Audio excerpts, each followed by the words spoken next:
हर हर महादेव। ओम नमः शिवाय।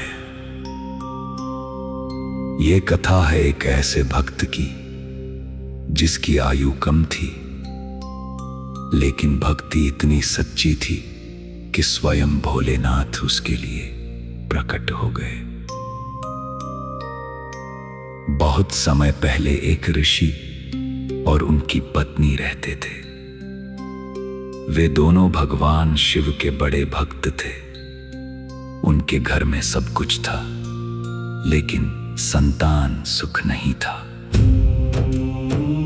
दोनों रोज शिवलिंग पर जल चढ़ाते, बेलपत्र अर्पित करते और भोलेनाथ से प्रार्थना करते, हे महादेव, हमें एक संतान का सुख दे दीजिए। उनकी सच्ची भक्ति देखकर भोलेनाथ प्रसन्न हुए। एक दिन शिव जी ने दर्शन दिए और बोले, तुम्हें संतान मिलेगी, लेकिन दो विकल्प हैं। एक पुत्र लंबी आयु वाला होगा पर गुणहीन होगा। दूसरा पुत्र कम आयु वाला होगा पर महान भक्त और ज्ञानी होगा। ऋषि ने हाथ जोड़कर कहा, प्रभु, हमें ऐसा पुत्र दीजिए जो आपका सच्चा भक्त हो, चाहे उसकी आयु कम ही क्यों न हो। कुछ समय बाद उनके घर एक तेजस्वी बालक का जन्म हुआ। उसका नाम रखा गया मार्कंडेय। मार्कंडेय बचपन से ही शिव भक्त था। वह हर सुबह मंदिर जाता, शिवलिंग पर जल चढ़ाता और प्रेम से ओम नमः शिवाय का जाप करता। लेकिन एक रहस्य था। मार्कंडेय की आयु केवल 16 वर्ष लिखी गई थी। जैसे जैसे उसका 16वां वर्ष पास आने लगा, माता पिता का मन दुख से भर गया। वे उसे देखकर रोते, लेकिन मार्कंडेय शांत रहता। वो कहता, माता पिता डरे मत, जिसके रक्षक महादेव हो उसका कोई क्या बिगाड़ सकता है। 16वें वर्ष का अंतिम दिन आ गया। मार्कंडेय मंदिर गया। उसने शिवलिंग को गले लगा लिया और बोला, हे भोलेनाथ, मैं आपका हूं। मेरी रक्षा करना या अपने चरणों में स्थान देना, जो आपकी इच्छा। उसी समय यमराज वहां आए।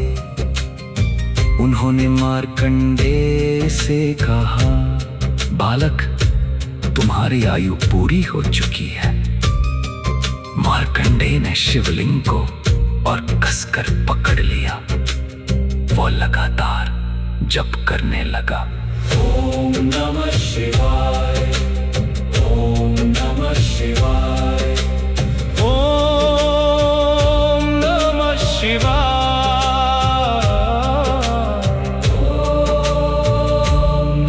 शिवाय। यमराज ने अपना पाश फेंका, लेकिन वह पाश मार्कंडेय के साथ शिवलिंग पर भी जा लगा।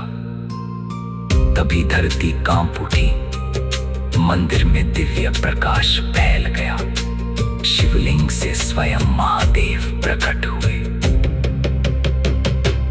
भोलेनाथ क्रोधित होकर बोले, मेरे भक्त को छूने का साहस किसने किया। यमराज ने हाथ जोड़कर कहा, प्रभु, मैं तो केवल विधि का पालन कर रहा था। महादेव बोले, जो भक्त पूरे विश्वास से मेरी शरण में आता है, मैं उसकी रक्षा अवश्य करता हूँ। भोलेनाथ ने मार्कंडेय को आशीर्वाद दिया, आज से तुम अमर भक्ति के प्रतीक कहलाओगे। तुम्हारा एक शिव भक्तों में लिया जाएगा। मार्कंडेय ने भोलेनाथ के चरणों में सिर झुका लिया।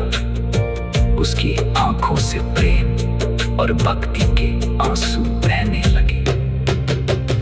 इस कथा से हमें सीख मिलती है, सच्ची भक्ति में बहुत शक्ति होती है। जब मन से विश्वास टूटता नहीं तो भोलेनाथ अपने भक्त का हाथ कभी नहीं छोड़ते। महादेव केवल पूजा से नहीं, सच्चे प्रेम, विश्वास और समर्पण से प्रसन्न होते हैं। हर हर महादेव, ओम नमः शिवाय। भोलेनाथ सभी भक्तों की रक्षा करें, सबके जीवन में विश्वास, साहस और भक्ति बनाए रखें। हर हर महादेव, जय भोलेनाथ, ओम नमः शिवाय।